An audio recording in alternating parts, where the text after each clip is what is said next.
Hello. Hi. Hi. Hi. Hello. I'm curious about. I'm curious about I'm curious about building open, authentic, loving relationship. I'm curious about jealousy. I'm curious about polyamory. Does it just mean that you're fucking all the time? How can I tell my parents that my partner is already married? I'm curious about. How do you know when you're too busy to have another relationship? I'm curious about dominant and subordinate relationships. I'm curious about sexual health. How can relationships evolve with people as they grow and change? Hi, I'm Effy Blue. And I'm Jacqueline Misla, and this is the Curious Fox podcast. So today's episode is going to be a little different than our usual episodes. Today's going to be a good one for any of you who've been with us for a while, or those of you who are just tuning in for the first time and are curious about what's going on with you, curious about who we are and what we're doing. So this is episode 8. Indeed. So we thought we'll do something a little different. So regularly, Jackie and I will have these vision meetings. And the purpose of those meetings is to make sure that we are still aligned with our core purpose and the values that we have adapted for Curious Fox, and to make sure that our work is in line. And normally we do this, the two of us or whoever else is available during that time. And then we just bring people on board. We're like, come and meet with us. Exactly. Vision with us. Exactly. You have ideas. We want to hear them all. So this time, though, we want to take that attitude of come and join us to a mass scale, and invite you into this meeting, invite you into our visioning for a couple of purposes. One, this is a community effort, so we want you to bear witness to what we're working on. And also, we want to hear from you if we're on the right path, if we're doing the right things, or what are we missing, right? Mm-hmm. And get your feedback on what you want to hear from us and what you want us to do.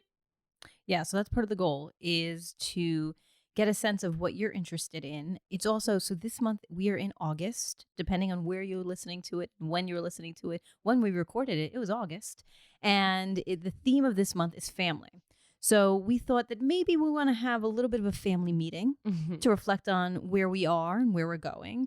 And in the midst of that, there are 2 questions that we often get asked. The first is, how did this get started? And so we thought it might be fun to do a little bit of an origin story, how very superhero of us. Dun-dun-dun. And the second question that we get asked a lot is, well, what can I do to be involved? How can I help? Like, I love the work that you're doing. And so we wanted to share those details as well. So let's start with our origin story. Right. I feel like you hear from us all the time, but not everybody knows why are we here? Why us? Why? So I'll start with myself. My name is Effy Blue. I am a relationship coach by day. I work predominantly with people who are curious about transitioning into or have hit a roadblock in open relationships. So most of my clients are couples who are interested in opening up their relationships. I also work with people who are solo and navigating the dating world in the hope of finding an open relationship or polyamorous relationship. I also work with people who are already existing in non-traditional setups, and they find that they can't find resources, and we're going to talk a little bit about that in the world to support them, and so I work with those people. It's super interesting. I love my work. I coach around this idea of relationship by design. I truly believe that we should actively and consciously design our relationships in a way that we thrive.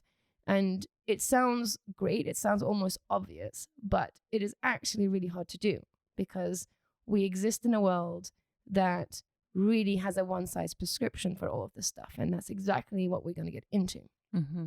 Because, yeah, I imagine so many people come to you and say, I'm feeling this thing, or we were thinking about this thing, but I know it's crazy. Mm-hmm. Like, they're like, I know it. I'm all alone and no one else. And you're like, actually, you should be my next client on the way out. So it's, and that a lot of this, my experience with my clients and one-on-one has formed a lot of the ideas and the structures behind Curious Fox. And again, this is all what we're gonna get into in this particular episode. So besides working with people on designing their relationships, I also have a passion project called Play Party Etiquette. Play Party Etiquette was originally designed for those who are interested in attending sex parties. And there is a big overlap between people who are exploring non-monogamy and people who are enjoying sex parties. And everybody has these like crazy ideas about what sex parties are, and some people are intrigued and but they're like, I could never go to one, or they really think this looks like one thing and they, but it may not be. So I actually I was taken to my first sex party almost by accident. And no, I need to understand that more. yeah, I'll tell that story in another episode. It was kind of intentional, but also accidental. I really wasn't supported or given what kind of cocktail party is this? Yeah, exactly. I'm glad I wore my pretty knickers. No. Yeah, no. That's another story for another time. But I went to my first sex party with somebody, and it was amazing. It changed my life. And but even though it changed my life and it was great, I realized how I wasn't prepared and how easy it could have been to be prepared. Like the set of information that you would need it to really make that first experience more comfortable, more confident.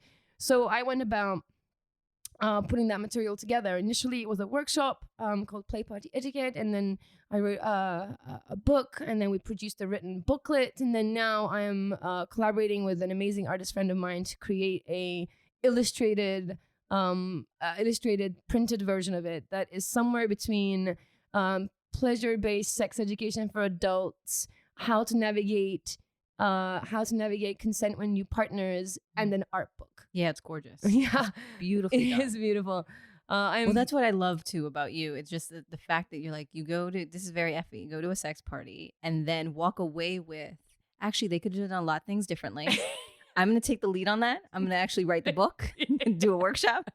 So it wasn't just you like, I need to be more prepared. Let me make a list. Let me share out the list. Let me do a PowerPoint. Let me do a webinar. Right.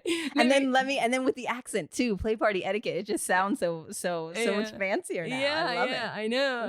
And it's fun. Like, go to sex parties. We'll talk about those another time. So those are my sort of other side projects. And then of course, Curious Fox. And the fun thing about Curious Fox is that it was supposed to be a networking event. I wish it had like more glorious beginnings.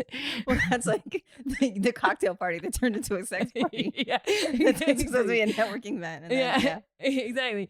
As I was starting my coaching practice, someone was like, what's really good? You should create an event and you can invite people to. It's a really good way to network. I was like, oh yeah, that sounds a good idea. But of course, like the play party stuff. You're like, by networking event, I mean an annual conference and monthly panel discussions and expert-led events. And then yes, that's my version of network event. Yeah, exactly. That's pretty much how it worked out.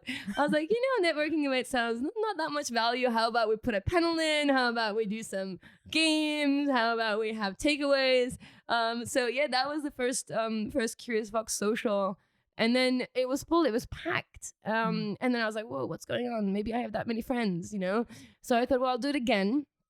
I'm doing them regularly as a thing. And I did it again. And it was, it was full again. And we keep going. And the community grew around it. And as it did, it really made me look at why that was happening. Why something that I kind of pulled together. Right. Something I pulled together for other intentions. Like, why was it so important for people, why people were coming? And at the time, events were donation only. And they were just like, you came, you donated, and people were coming and people were donating and people were saying like, keep going, we can't wait for the next one. And we're like, whoa, what's going on? And that, alongside with my coaching practice, I realized that this work of trying to have a non-traditional, non-prescribed relationship is really tough to do solo. And what was resonating for people was the community that they were meeting, who were willing to sit around, listen to those panel discussions, ask those questions, and really sort of finding support around that. And when I was directing my clients to these socials, things have changed. Like they were like, this is so much easier now. They had more progress around things, and the whole thing kind of aligned in a way that really supports the work today, and it makes sense. And it also became this like passion project, and that's how my side of Curious Fox originated. And then Jackie came into the picture about 2.5 years into it. That's right. So I came from the other side of it. So if you are we're starting from a place of our entry point into Curious Fox. If you're interested in our background before that, I encourage you to check out the Know Thyself episode, because Effy and I were on the panel for that, and you get to hear a little bit about our how we grew up, about our careers before Curious Fox, and the incredible pivots and transitions that we made from the corporate world into what we're doing now. So check that out, the Know Thyself episode. How I entered into this work. So Effy noted that she is a relationship coach, and my relationship with Effy started with her being my relationship coach. I, probably like many of you out there, was one of the folks at like 3 a.m. after, conflict with my partner, trying to figure out how we are going to navigate this conversation that we're beginning to have around opening up the relationship, and what does that mean, and what does that look like. And my background, just very briefly, is in change management. I have a master's degree in social work and with a focus on community organization. I am really focused on data collection and operations, which is some of the work that I do with Curious Fox. And so I'm essentially very nerdy. That's just all code to say I'm super nerdy. And the stuff that I was reading felt a lot of sensationalized and felt like about drama and jealousy and all that. And when I came upon Effy's work, it felt like having an elevated conversation around how do we enter into consensual non-monogamy, and how do we explore that in a way that's thoughtful and empathetic and caring. And I was hooked. And so I set up a call. I think you were in Turkey at the time. We had a conversation, and I came for my first session, and then I brought my wife, and that was over 2 years ago, and we are in the best place that we have ever been. Nice. And that was a huge part to the work that we did with Effy.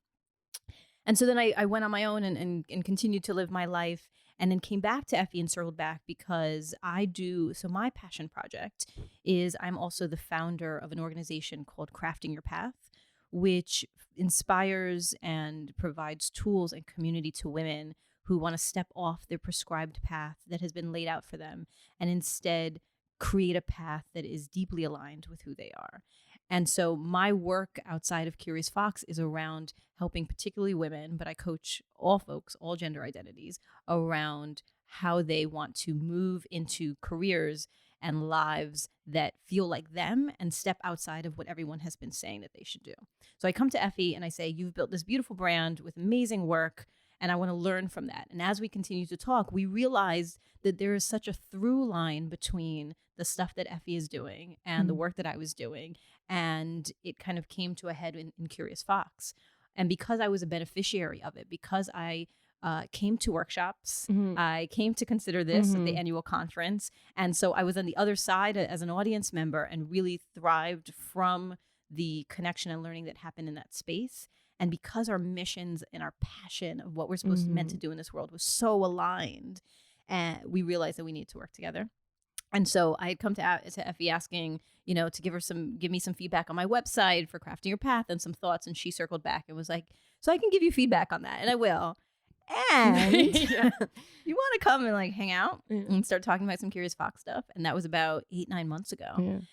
And so as a result, my work is to support the operations, to support the implementation of the vision and really create structure around what we're trying to do and grow it out. Chief Fox of operations. And I think for me, that was a huge change. It's one of those whatever legacy Curious Fox is going to leave behind is definitely a marked moment when Jackie walked into the picture.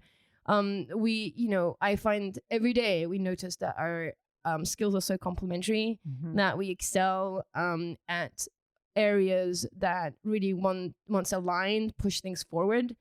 We also have similar attitudes, so we're go-getters, and we're driven and we're passionate, and once we sort of put our minds to something, we're gonna get there. Yeah, it's not uncommon for us to work across from each other for like 3 hours in a row, both on our laptops, like furiously trying to put words behind this thing that we are feeling and crafting and hearing from the community and slacking each other at like midnight with a new idea of what we want to do.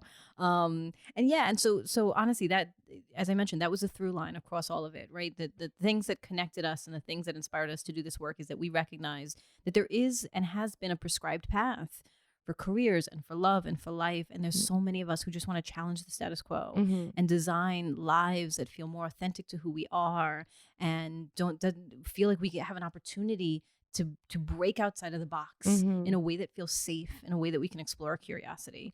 And that really aligns with the mission of Curious Fox. Absolutely. And Curious Fox is a community for those who challenge the status quo in love, sex, and relationships. Because society prescribes a one-size-fits-all solution for all these aspects of our lives. And all the resources and support out there is aligned with that one prescription. I mean, think about it.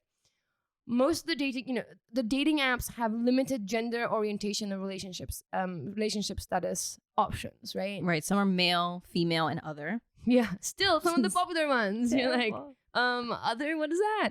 And we use the bedroom as a euphemism for sex. Like, how to connect with your partner in the bedroom, spice up your bedroom life. Yeah, spice up your bedroom life. And I'm like, I have more sex on my couch than in the bedroom. Why are we confining sex to the bedroom, And they're so subtle and so subliminal, but they're there. They're in our language. They're in the way that we address these things. I can see why you would want to, have multiple ways of talking about your sex life, but the way what we've chosen is confining. We're saying, we're not saying your passion expression or your, desire portfolio or whatever. Like, if we wanted to find other words to say sex life, I'm all for that. But what we've chosen is restrictive. Right. It's putting your erotic self away in the corner in the bedroom. Right. And we're going to leave it there and then we're going to close the door. Yeah. And that part of ourselves is not going to be introduced anywhere else. Exactly. And these are the prescriptions. They're so subtle and they're universal, Same with support stuff. Like there is couples counseling and there's couples therapy. A lot of my clients are, in non-couple situations. They're triads or quads, and they're like, couples therapy is not addressing my triad. And I have friends who are in non-traditional relationships who are couples therapists who say our training does not cover anything other than the dyad. It's just we just don't have the tools. We don't have the exercises. We don't have the language. It's just not in the curriculum, And even in couples, I'm doing air quotes, couples therapy.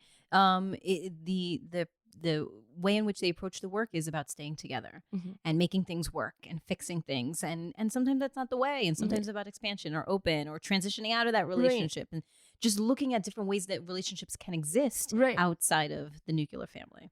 Absolutely. It's again with the sort of a prescription that just resonates through all these different areas, rather than what we're a lot about, which is creative problem solving, like being creative in line with what's coming up for you, rather than like squeezing ourselves into this like one size fits all solution, for sure. Particularly because statistically it's showing that the prescription and the norm is not working. It's not working for everyone. And by the way, if it's working for you, yes, we celebrate you, we salute Absolutely. you, we love you. I am married and joyful, so I should say yes. And it is in a relationship and a marriage that we have defined and crafted what that looks like for us. Right. So we haven't just done a default of, this is what comes along with relationship and marriage. Right. And so now that's what we're going to do. Right. We spent a lot of time with Effy, some of that time being thoughtful about what that means for us. Right.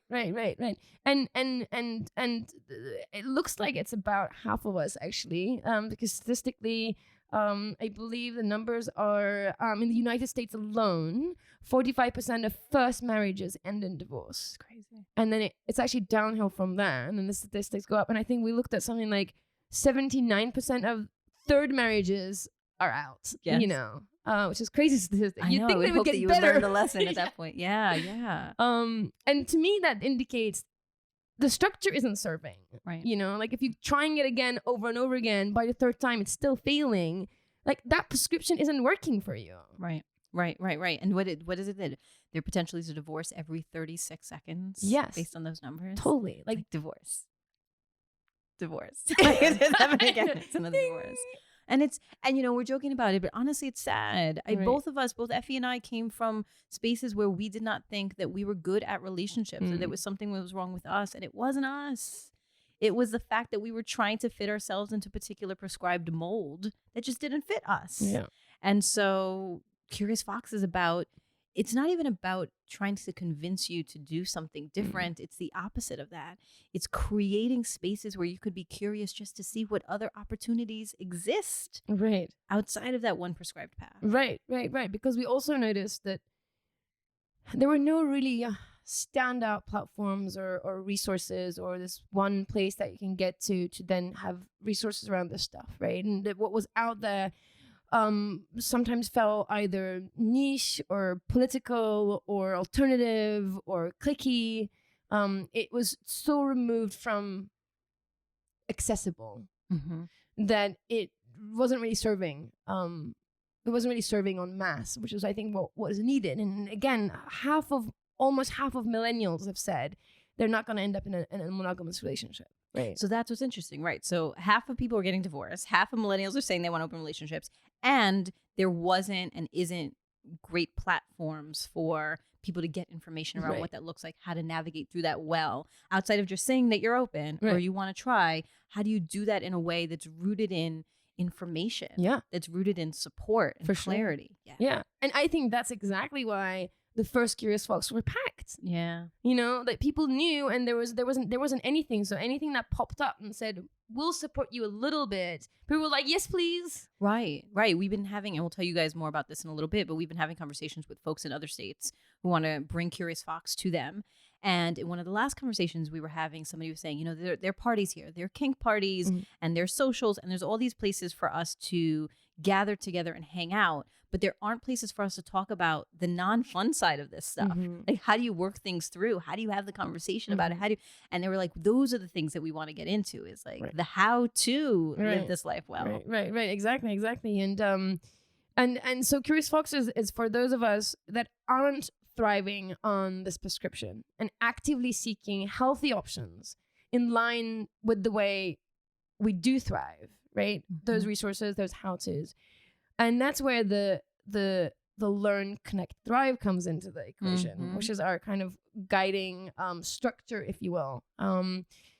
Knowledge is power, we know that. And that's the learn part of it all is all about increasing our knowledge base, right? And not only, just knowledge around all the different ways of loving, connecting, and living, not only for execution, but also for inspiration and permission. So it's not, the idea is not that everything that we put out there is for you. It's something that you need to do immediately. It's if it's resonating with you, great. Hopefully it'll give you the how-tos and the guides to do it in your life.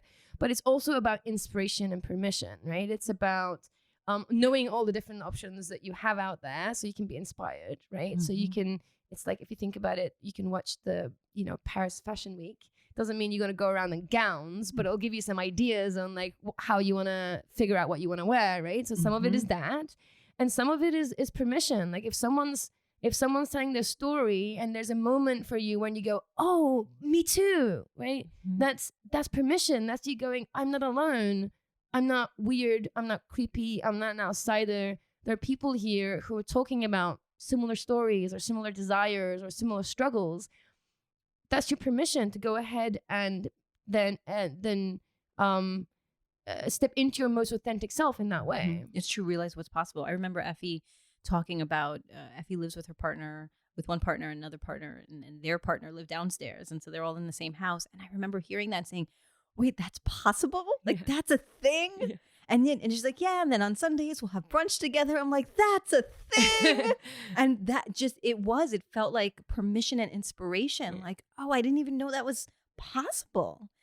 And if that's possible for you, then that's possible for me. And then that's something that just like expanded out what I thought was possible for myself in the relationship world and the way that I live. And so I feel like, we hear consistently from folks at each of our events that's the real gift of these things, right? Is hearing and being inspired and saying not only like, wow, me too. Yes, I'm feeling that, but like, wait, that too. That's a thing. It started off with relationship, right? You start to have these clients who you're hearing similar themes. You start this event, people keep coming. Then it starts to get bigger than that, because folks were feeling isolated. Yes. And you said, wrapped up in anxiety around the questions in their heads, and just needed some place where they didn't feel shame. For sure. Yeah. And absolutely, like everybody was asking for resources. And then I would give them a list of books and podcasts and websites to go to. And there was still a disconnect. They were immersing themselves in these resources, essentially wrapped up in anxiety and with a head full of questions and nobody else, because a lot of the time we also our family and our friends, when we decided to move away from the status quo, become worried, and they don't always understand, or they can't even relate to us anymore, so it becomes even more isolating. And that's what stops many of us from changing, is we are meant to be in community. We're built for community. And when the community around us sends very clear messages around what are the values of that community and what are the rules of engagement to stay in that community, if we start to feel like we need to do something different, then our fear around losing community and losing human contact and connection and love prevents us sometimes from being who we are.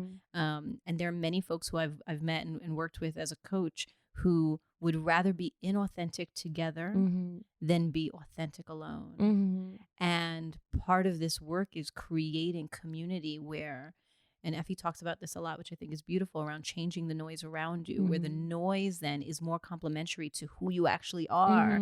And you find that you can have community and contact with folks who are like-minded and who can support you in bringing some of those folks in your tribe, understanding who you are, right? Not leaving your tribe behind for a new community, but how do you integrate who you are into all these spaces? Right, absolutely. And this is the connect part of it. The connect part of learn, connect, thrive, right? The idea is that we all learn all these, important wisdom and teachings and skills and tools together. The spaces that we create are with always connection in mind, right? We always have social time built in. We always have these little things that really aim to make sure that people connect. Like one of the things that Jackie did is the first months that she came in, she'd redesigned our name tags, right? And now it was just more than just my name is, right? We have a couple of prompts that really,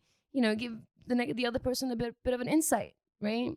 It's true. So think about that. So if you're out there and you are listening to this and you are in the midst of trying to figure out what you want and who you are and are new to kind of exploring, a few things that we talked about that might resonate with you is first, find places where you can get inspiration. So look for content and for stories and listen to the podcast, read some of the articles, just go out there and find things that align with who you are so that you can have that, yes, me too kind of moment. Maybe find some concrete things to do next of like, okay, let me try this, let me try that, and create some space for you just to try and explore. Do some data collection, like, oh, that didn't work, right? Like, no, that wasn't me. Like, okay, but maybe this is. And then try to find some community. Try to find some spaces where the noise is different and you can ask questions and feel safe in that space. Right. And that's what happened, right? So it started with that one event, and then became more events, and then it was a panel discussion, and then it was soirees, and then of course, because it's Effy, it became an annual conference. And then people outside of New York started to say, wait, but we want this too. And so then it was a live stream of the events that were happening, which, by the way, is available on Patreon. So if you're a Patreon member, you have access to all of the workshops that we have recorded, and you can get from there. And then the podcast episodes, right? And so we started to record this year what was happening in the room. And our first podcast recorded had 470 listeners. Yeah. We were like, well, let's record it and see what happens. Yeah. And then 470 people were like, yes, please. Yeah, totally. Yeah. And we did one on relationship anarchy that had like 547 people were listening to it. Yeah. I mean, these are not big numbers for big podcasts, but for us, like we were expecting like 5 people, right? 5 people, exactly. And it's because for a long time people have seen our topics and heard people who've been talk about it, saying, we can't be in the room for various reasons. Schedules don't line up. We're out of town. You know, we don't have this in our, you know, in our neighborhoods. You know, like, how do we get access? And those rooms, we try to have a certain type of dynamic in the room so that people can share authentically and bravely, and also we curate the space for curiosity and questions and dialogue. So we have to be, you know, mindful about how do we then contain that space and record that space. So for a long time we scratched our heads like, how do we do this? How do we do this? And then we decided, why don't we try a podcast? Why don't we audio record? And then this will give people access, but more chances of anonymity if needed. And, you know, it was really for a handful of people that were asking. Really, I was expecting like, if we're going to hit double digits of listeners, like 10, I was like, great, it's worth it. You know, keep going. But yeah, hundreds. Yeah. That, and what's been interesting too is that now we're starting to get calls. We just had a call from someone in San Francisco and Chicago, and we're talking to folks in California about bringing Curious Fox there, creating little foxholes kind of all around the country, which is fantastic. And that's coming from this podcast. People are listening and saying, how do we do this too? How do we start these kind of communities, have these kind of events, create this feeling that you've been able to create in New York, and how do we spread that? And so if you were out there and interested in bringing this work to your town, we are building like our foxhole kits, and working on how to support folks who want to lead this work in other places. And you know, we can loop you into all the Curious Fox stuff so that you can create your Curious Foxes in all these different places. And our audience continues to grow. We have thousands of people who come to our events now, hundreds that are listening to this newborn podcast. And we're at a place where we're like outgrowing our space. We are so grateful to the New Women's Space here in Brooklyn, New York, that has been our home for a long time. And we continue to go there and do many of our workshops, but we are growing out of that space. So a call to action, anybody out there who has event spaces, any venues in any of the boroughs in New York, we need space. For sure. We need space for workshops. We need space for our parties. One of our last events, how many people were there? We had a flirt night. We did a love languages event, and it was over 100. Yeah, hundreds of people were coming, and we're just growing out of we're bursting at the seams. So if you're out there, speaking of, I'm just going to start throwing, if you're an event planner and marketing, if you're in social media and media entertainment, if you're in any of those worlds, give us a call, reach out to us. Yeah.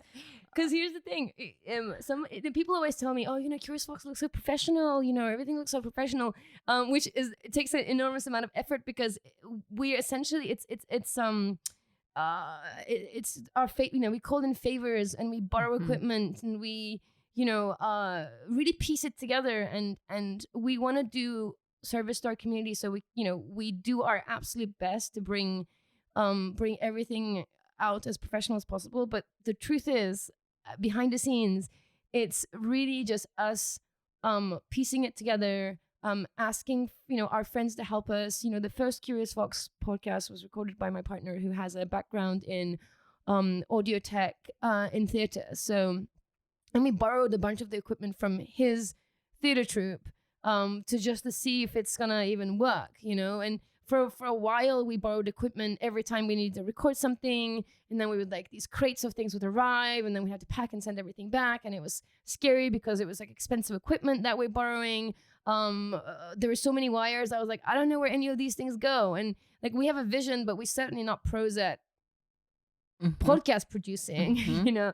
Which, by the way, any pros at podcast producing and editing, please call us.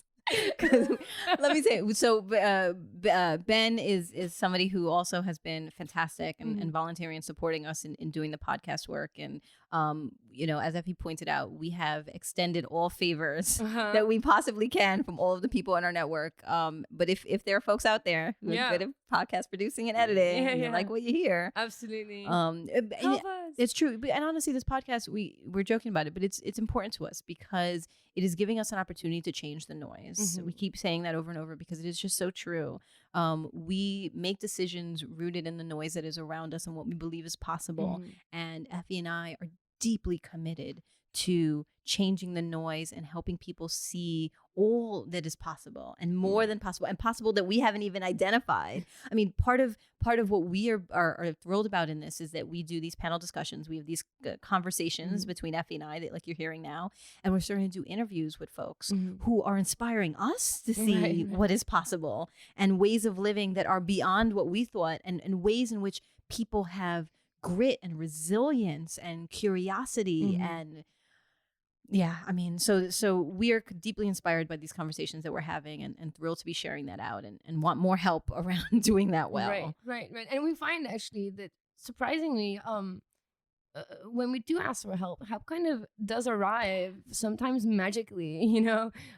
We felt very strongly about this podcast, as Jackie mentioned, and we started applying for grants, and the grants that not only was giving us money and equipment, but also some training around it, right? Because we were like, we don't know what we're doing. And unfortunately, it was competitive. It was competitions. Are we getting in competitions? You know, we didn't get into the programs that we apply to. And, you know, there was a moment of like, oh, what's happening? You know, sad face. And then shock and horror. Yeah. Like, what? This is amazing. Yeah. And magically, the stuff that we needed appeared. A long-time Curious Fox follower wrote to us and said, you know what? I have literally a trunk full of equipment for podcasting. I don't use it anymore. Would you like it? We were shocked. It's incredible. Like, if you think about things aligning, it's like, what is the chunk? It's like a Harry Potter trunk filled, gorgeous trunk. Yeah. Filled with every single thing one would need for a podcast. Exactly. All the adapters, all the wires, all the microphones, everything. And we no longer need to borrow things. You know, in fact, we're now lending our equipment to people who are, you know, starting out, you know, pay it forward. So, you know, every now and then there's these, you know, amazing things happen, which we like to take as a sign that we're on the right path and we're doing the right thing. So that's why we continue to put things out into the universe. That's why we're saying venues, podcast producers. I mean, I'm going to add to that web folks, right? So we, you know, we're talking about content and changing the noise. And part of the way in which we want to do that in Curious Fox is opportunities for people to read, to listen, to watch, and to attend. And we are not there yet in producing and curating all of the content in all those different areas. I think we're trying to grow the team slowly so that we can be at a place where we are creating the content where you can read and listen and watch and attend. But along the way, like we're trying to slowly build that. And part of that is we have this grand vision for this website that will really be a platform and a hub for all this information that you can go on, you know, appropriate for work. You can go onto these places, to this website, and see all this information that we're talking about here, and people's stories and articles and quizzes and resources and worksheets and all these events that's created by us and our team and the experts that we work with, but also curated from experts globally around challenging the status quo in love, sex, and relationships. And so, of course, with everything else, we need funding and expertise, right? And so that's been the challenge with our website. If you go on there right now, depending on when you look and listen to this, hopefully when you do into the future, if you're listening in the future, you're going to go on our website. It's going to be amazing. But right now, it's a work in progress. And so, you know, we continue to need resources around building this website platform that we are just so excited about. Like, we can picture it in our heads. Yes, very clear in my head. Yeah. And the idea is it's exactly what Jackie said. And going back to this, you know, we all learn, absorb information differently. And that's why the idea of like things you can read, things you can watch, things you can listen to, and also things like to attend, like online webinars, online conferences, as well as the real life stuff, right? So we are very clear on what this amazing hub is going to look like. And we're now trying to make it happen. We're trying to find support around building and making it happen. Also expertise around branding and marketing, and sort of how do we then get it out into the world and in front of people? How do we break through the, you know, what we already have built and grow it and make it bigger? So we really need anybody that can support us for marketing and web development and all the things. Yeah, all the things. Part of that is, I mentioned that, you know, we're starting to think about and have conversations with folks about bringing the Curious Fox work to other places. And so we are super excited about that. We're going to be traveling soon and doing events in other locations and starting to expand the work. And so we're going to be creating these like foxhole kits, like I said, around how to do these in other places. But we wouldn't need so much of it prepared if it lived online, if it lived and existed somewhere. And then the other thing I think that, I don't know if we mentioned maybe a little bit, is that we do an annual conference called Consider This. That's going to be coming up in November. So you'll be getting more information soon. And it's super exciting. It's like a TED Talk-like event where you have different speakers that come. And essentially the vision of it is that you go and you listen, and we just invite you to consider this. Mm-hmm. Consider this as a possibility, as an option, as a way of thinking. So we have a lot of topics that we've been planning out. Yeah. You know, with the aim of the game is the invitation is to consider this. And if it doesn't resonate with you, great.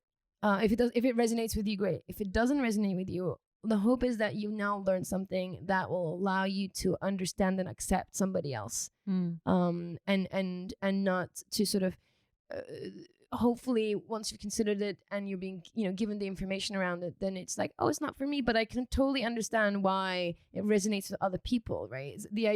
There's a further mission beyond education is to unite, to really get people to understand the other side of things, and it might not be for you, but it might be for other people. And the topics this year, we had an awesome brainstorming session where we were like, what about this? What about this? And we came out with the use of daddy in the erotic space. I'm definitely hearing more and more people bring There's like a lot of daddy controversy. Yeah, there's a lot of it happening. And like in the most mainstream places, like I'm seeing it referred to or like used in jokes. And I'm like, we should talk about that. We really should talk about what that is. Like the origins of daddy and how it's being used in the erotic space, outside of it, in the bedroom. In the bedroom, exactly.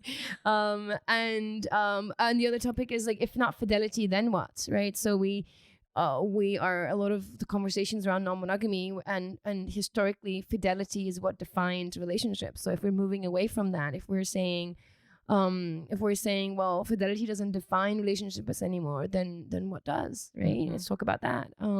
We want to cover feminism's impact on the rise of non-monogamy. There's definitely a correlation. Mm-hmm.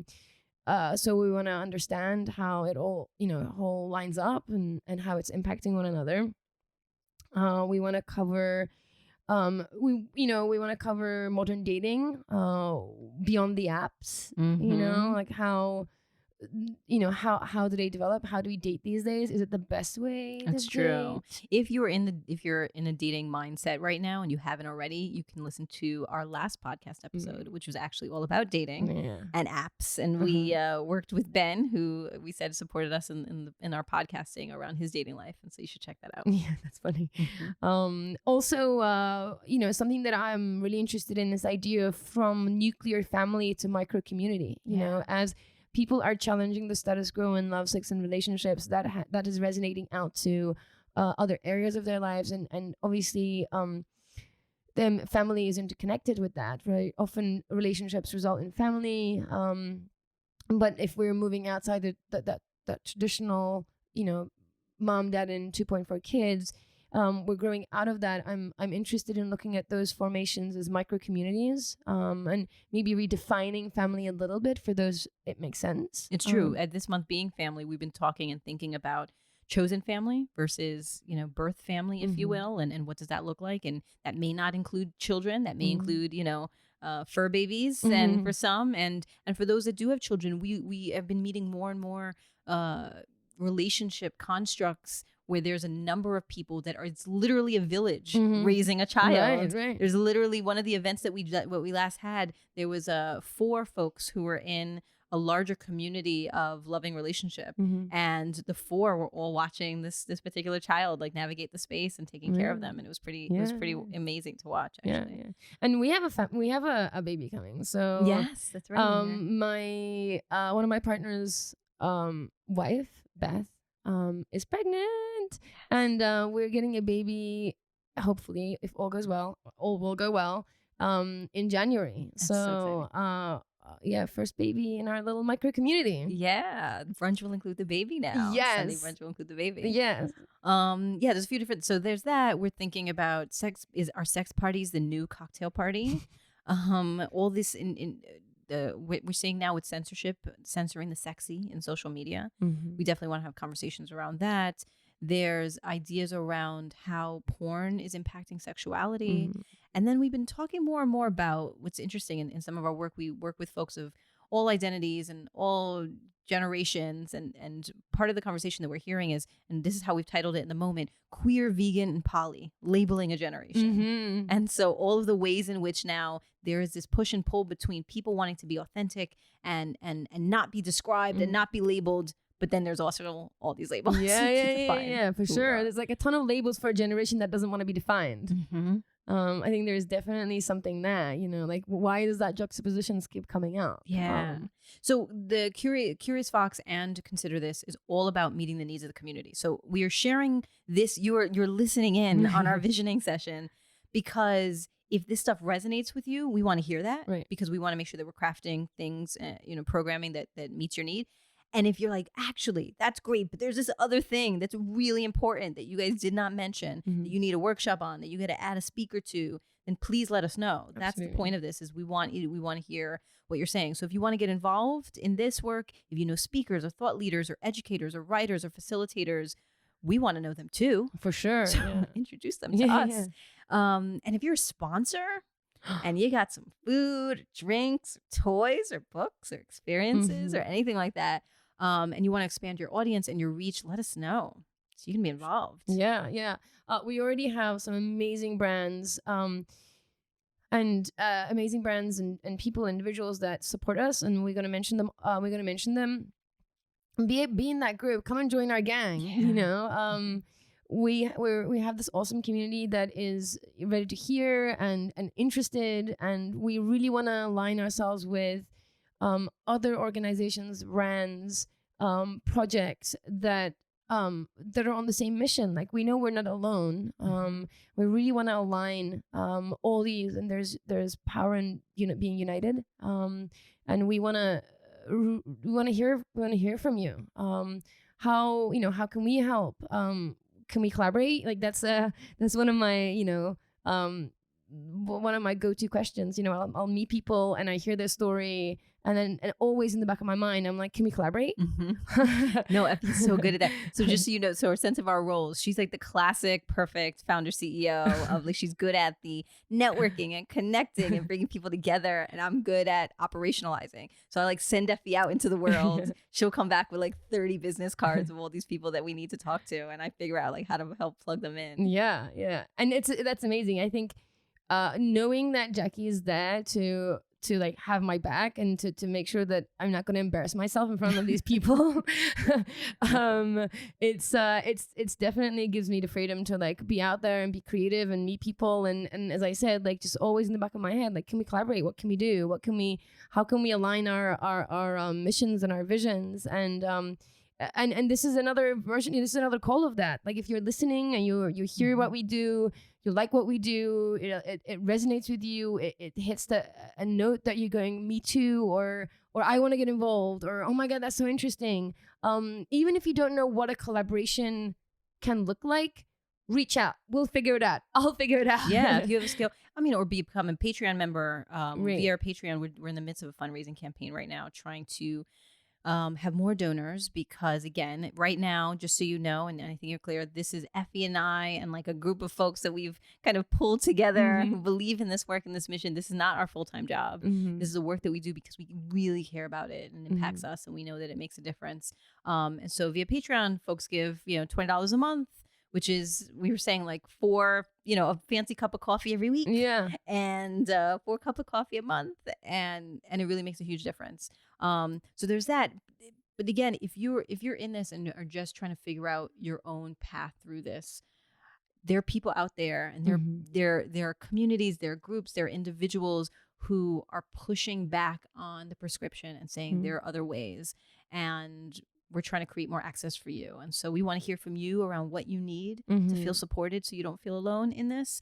And if you are at a place in your life, in your relationship, where you can give more, you have a little bit more capacity, you're not as in the struggle, and you're like, want to give back, we're there for you too, because we need help. For sure. But it's so, I mean, people come. We had a volunteer that came with us last week or earlier the week. I'm losing sense of my days. And they were just helping us like sort out our files and things like that. And we just had such rich, amazing conversation. Sure.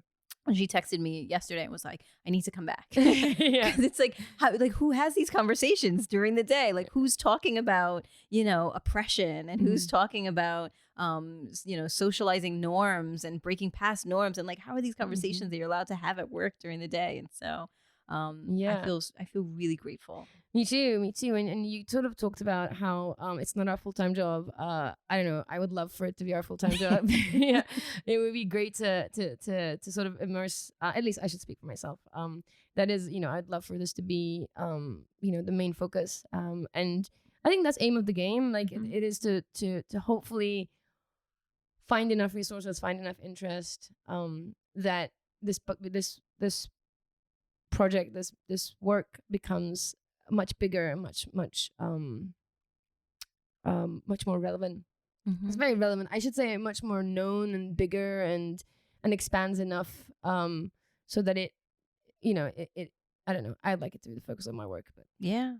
I was at dinner with my partner, I don't know, a few weeks back, and the couple behind us was having an argument about being open, and they, and I think it sounded like it was a male-female dynamic, and the guy was saying, you have found more women that you're with, and I'm not, and I thought I was going to be involved with them, and I'm not, and like, that's not what I thought was going to happen, and like, what am I getting out of this? And she was like, you knew who I was in the beginning, and can I only sleep with other women when you're there? And they were having, and I really wanted to like pass by and like just slip like a curious fox like card on the table and be like, there are people out there.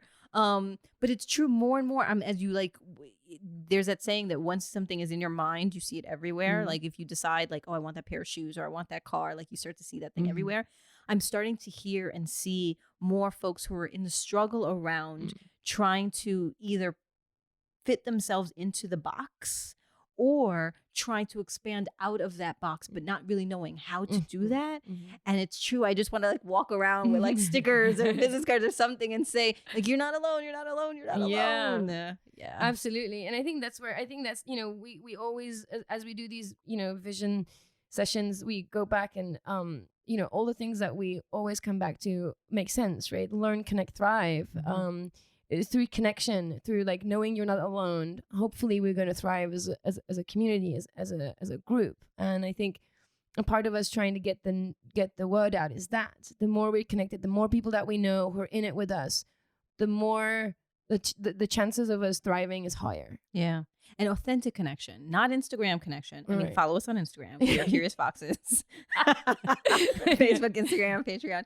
But beyond that, because I was recently having a conversation with somebody else who was saying, I'm really in the struggle and I'm starting to feel really jealous, and, I don't want to. And I'm just like, and I was like, no, that totally makes sense. Like, I feel that all the time. And they're like, wait, you feel that too? Yeah. I'm like, yes, as a human person, I feel those things too. But I think that we are so used to now seeing people on the other end of the transition, like seeing people outside the struggle or seeing the Instagram version of people, that when we get together and have real raw conversations around how to kind of just live out right now. So Effy and I in September are going to be doing an event where we're going to be talking about career transitions and, finding and building careers that aligned with who you are. And both of us came from the corporate world. And so we had to do a lot of navigating out of that space to find the spaces that felt right for us.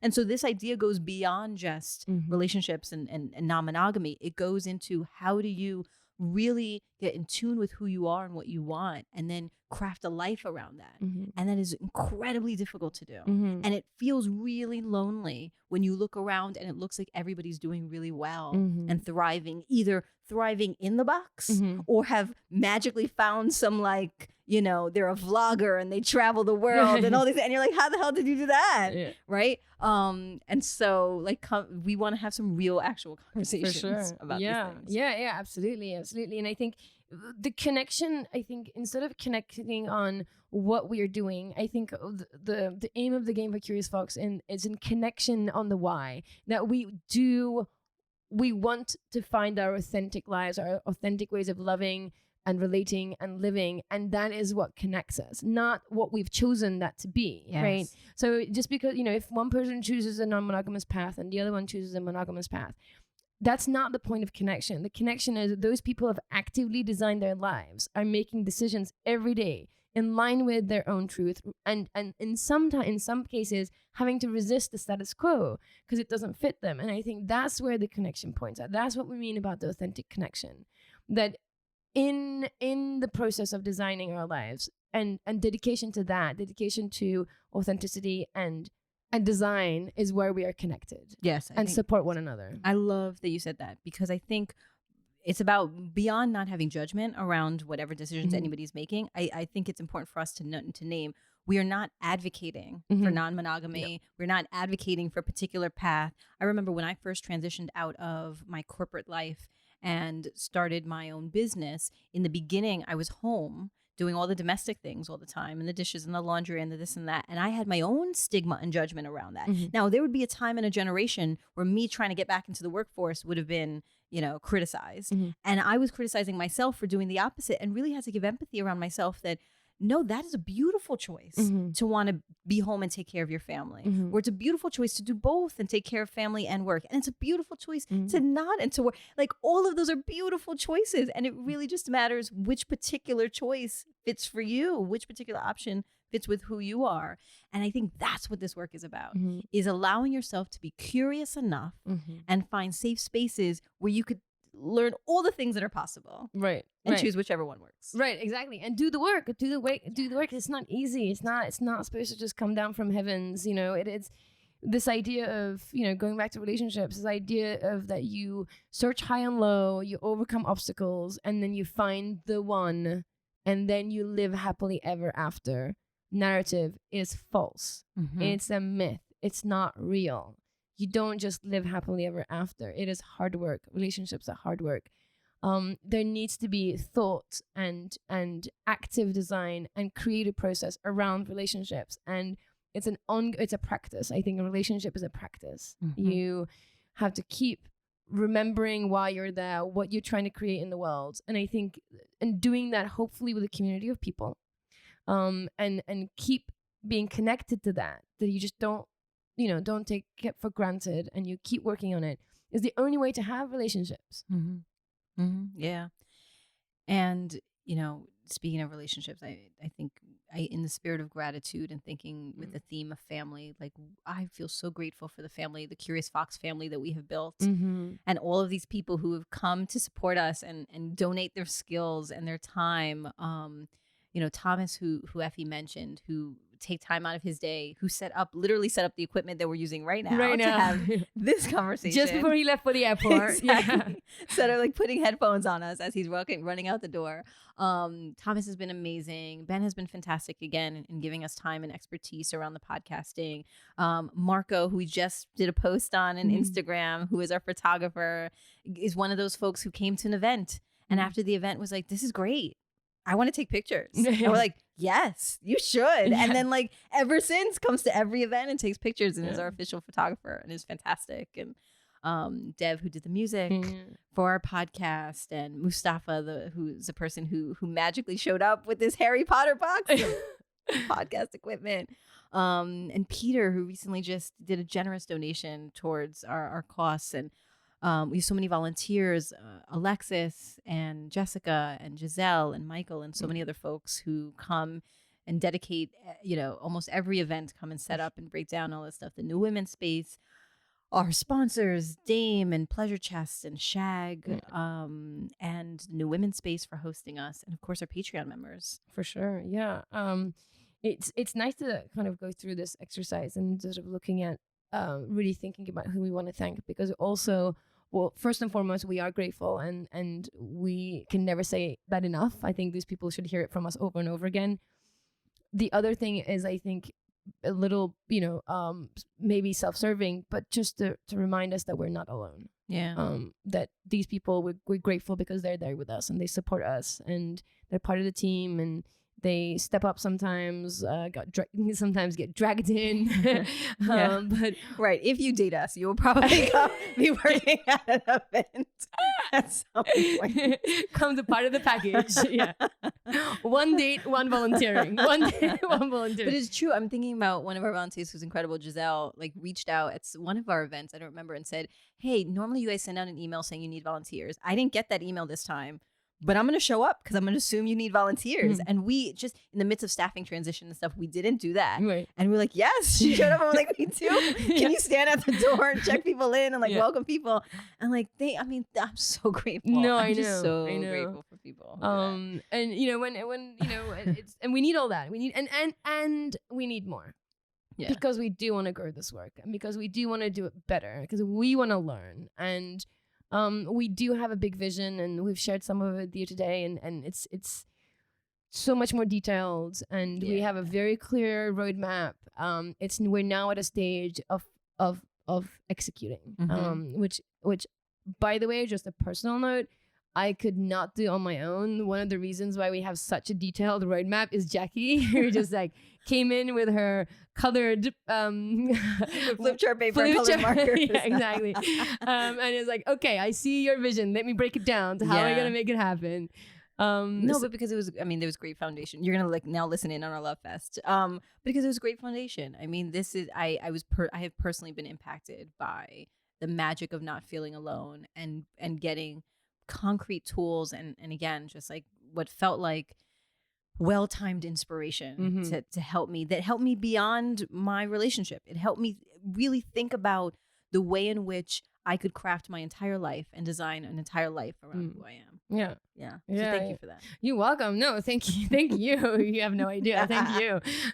It doesn't, I don't wake up anxious anymore, which is great. Which is what I was. Well, now, but if we get that other help, sometimes we get anxious. We're like, wait, did we send that ticket tailor announcement out? Like, there's other things we get anxious about. But yeah, if you want to be a part of this Love Fest and this journey, I think one of the things that we want to say, yeah, exactly. It's been a long journey. And yet we still feel like we're just getting started. And it's really possible. And I think what's amazing is like we're getting close to the possible. Like we're getting, like you said, like there's a plan there. And it's like, oh, we're almost at that moment. And part of the challenge of that is capacity. And so if you want to be involved in the visioning, because ultimately this is about you and we're trying to serve this community and it's about you and us and finding joy and authenticity together. So if you have, I think, what did we mention? If you do venues and brand and event marketing and social media and podcast producing and editing and website funding and speakers and sponsors and merchandise. People keep saying they want to wear the fox. Yeah, I know. So if you are involved in merchandising and can help us get the fox and some bags, and of course, just keep listening. Like us on Apple or Spotify or wherever you listen to your podcast. Share with friends, and keep coming back to indulge your curiosity. So thank you for tuning in for our visioning session. We're so excited to share this with you. It's so funny because this is origin story / visioning session / call to the community. For sure. Of course, for us, it's like we're gonna do one thing, but actually 10 things. Exactly. We snuck in a bunch of other things. But yeah, we thank you for listening. For those who've been listening to us for a while, thank you so much for keeping up with us. For those of you who are new, I hope you're inspired. Check out all the other episodes. We mentioned a couple in this one. Keep listening. Yeah, and that's it. Stay curious. Stay curious. Curious Fox Podcast is not and will never be the final word on any topic. We solely aim to encourage curiosity and provide a space for exploration through connection and story. We encourage you to listen with an open and curious mind, and we'll look forward to your feedback. Stay curious, friends. Stay curious. Stay curious. Stay curious. Stay curious. Stay curious. Stay curious.